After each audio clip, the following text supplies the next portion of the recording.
নমস্কার বন্ধুরা, আমি দেবী চলে এলাম নতুন আরও একটি ব্লগ নিয়ে। তো সবাই শুধু আমাকে বলে তুই কী কাজ করিস, তুই এখন কী করিস। তাদেরকে কি করে বোঝাই যে আমি সারাদিন বক বক করি আমার বন্ধুদের মাথা খারাপ করার জন্য। তো বন্ধুরা, তোমরা সবাই কেমন আছো? আশা করছি অনেক ভালো আছো। আর এই যে দেখো আমার পাগলামি, রাত বাজে 9টা, এখনও আমি সেলাই মেশিন নিয়ে বসে আছি। আরে না না, কারো অর্ডারই কাজ করার জন্য না, নিজের কাজ করার জন্য। শাড়ি কেটে যে জামাটা বানানো শুরু করেছিলাম সেটা এখনও কমপ্লিট করতে পারিনি। কালকে ভেবেছি আজকে শেষ করেই ছাড়বো, কিন্তু দেখো 9টা বেজে গেছে, তাও শেষ হচ্ছে না, আরও বাকি আছে। তারপর আমার রাগ উঠে গেছে, আর ভালো লাগছিল না, আমি বলছি যাও ছেড়ে দিলাম। তখন আমি ছেড়ে দিয়ে এই যে চলে এসেছি ডাল বাটতে। তো ডালগুলো বেটে আমি কি করব বলো তো বন্ধুরা, তোমরা এত সময় নিশ্চয়ই বুঝেই গেছো। আর আমার কাছে তো মিক্সচার নেই, এই শিলনোড়াটাই আমার সব কিছু, এটা দিয়েই আমি সব কিছু করি। তো দেখো আমি গ্রামের মুখ্য সূক্ষ্ম মানুষ, আমি অত ভালো করে কথা বলতে পারি না বন্ধুরা, যদি কোনো ভুল টুল হয় কিছু মনে করো না। আর এই ডাল দিয়ে আমি করব ডাল বড়া। তো আমি এটাকে ডাল বড়াই বলি, পেঁয়াজ দিয়ে ডাল দিয়ে আমরা যেটা করি ওটাকে বড়াই বলি, বড়া ভাজা বা পেঁয়াজি একটু বেশি পেঁয়াজ দিলে পেঁয়াজি বলে, আর আমরা এটাকে বড়া বলি।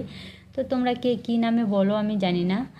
তো ডাল বড়াটাই করব আজকে। রান্না করার মতো সেরকম আমার কাছে অত কিছু নেই আর কি, সেই জন্য আমি এই ডাল বড়া দিয়ে আজকে ভাত খাবো। আর আজকে সারাদিন জানো শরীরটা আগের দিন খারাপ হয়েছিল না, আজকে সারাদিন একদমই খেতে পারিনি।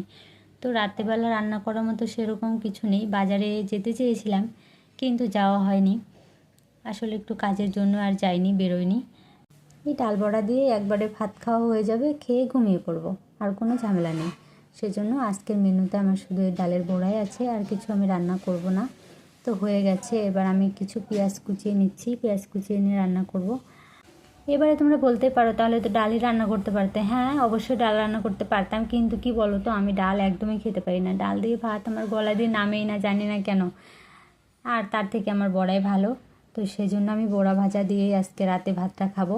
এই জন্য আমি দেখো একটু চালের গুঁড়ো মিশিয়ে নিলাম, আর একটু হলুদ গুঁড়ো লবণ দিয়ে দিচ্ছি, দিয়ে এখন একটু মাখিয়ে নিব। আর আমি কিন্তু বরাবর হাত দিয়েই মাখি, মানে যখন থেকে বুঝতে শিখেছি মাকেও দেখেছি এভাবে রান্না করে, হাত দিয়েই করে সব কিছু, যেহেতু আমি গ্রামের মেয়ে। আর আমিও তারপর থেকে আমাদেরও এরকমই, যেখানে বিয়ে হয়েছে সেখানেও এইভাবেই করে, সেজন্য আমি এইভাবেই করি।